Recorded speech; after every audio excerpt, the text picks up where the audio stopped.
This is Bayleaf Farmhouse, the home of a 16th century yeoman farmer.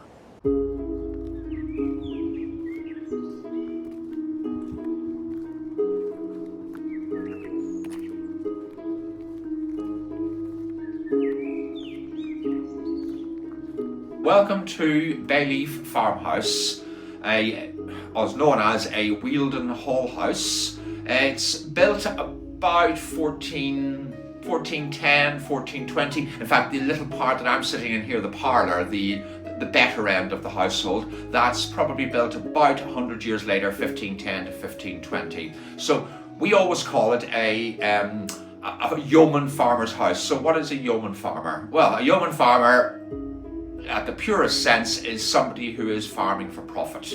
This is set where we are here in the 1540s. It makes it Henrician, it makes it Tudor. We also know who lived in this house at this time. We know his gentleman called Thomas Wells. Well, in the 1550s he's living in this house.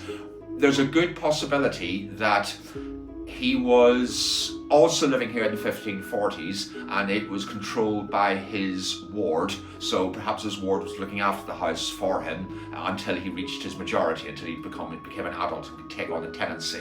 And yes, he was a tenant. He is not a freeholder. He is not owning the house himself. He is renting the house and about 100 acres, maybe 120 acres of land from his manorial lord. So he is farming for profit. We know that he has a good relationship with his manorial lord, and we know that he can afford nice things.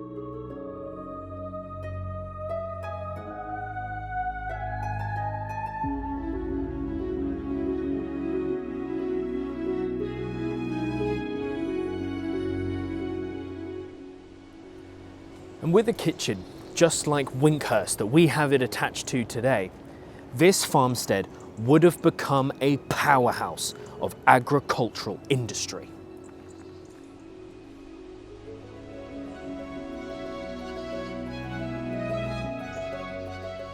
So, what was our yeoman farmer actually doing? What sort of farming was involved? Well, first one, lots of arable. He's on the high Weald, it's perfect land for crops. The second thing, he may have had some livestock. We know certainly sometimes he was buying young cattle from drovers. Those are the men and probably women who drive animals from one place to another, hence drive or drove. He's buying them from them, he is fattening them up and then selling them on for a profit. That must mean he's got some sort of money.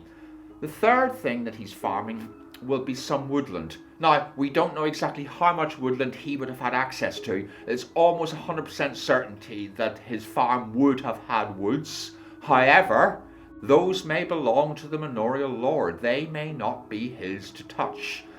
He may have some for himself, and wood was extremely important as a third farming method.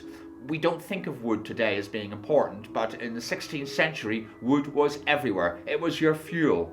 It's your building of houses, it's for ships, and it is extremely important, and it would have been carefully farmed and conserved.